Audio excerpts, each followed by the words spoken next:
Yeah, all right, guys, you're welcome to the 25th question of this very challenge.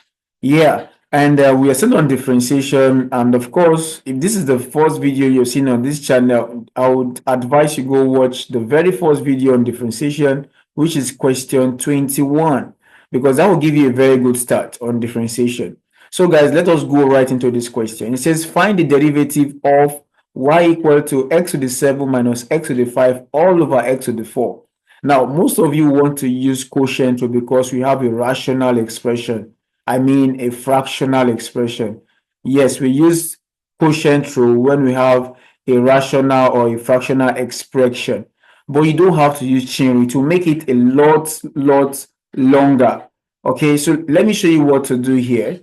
You already see this stuff like this: x to the 7 minus x to the 5 all over x to the 4. The x to the 4 is for these two guys. Okay, you can split it up like x to the 7 upon x to the 4 minus x to the 5 upon x to the 4. Okay, it's very possible. This way will give you your answer real quick.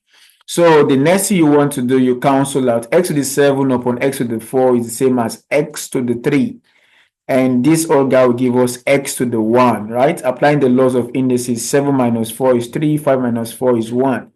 Okay, so now we can see that it is very easy now to differentiate, right? And you can see that y is expressed in the forms of x. So that means we can differentiate y with respect to x.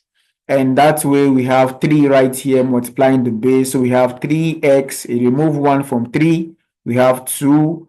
And this guy is already 1. Of course, differentiating x is just 1, but let me just show you why it's 1. So 1 multiply x, we have 1x. Remove 1 from here, we have 0. And finally, this is the same as 3x squared minus x to the 0 is 1. 1 times 1 is 1. So that is the final answer, and that is option C. So I hope this is clear. If you have doubts, please put it down in the comment section. And of course, if you really enjoy what we are doing, share this video to other learners, put it on your status, and that is one way to say thank you to us. We appreciate that, and see you in the next video challenge. Bye for now.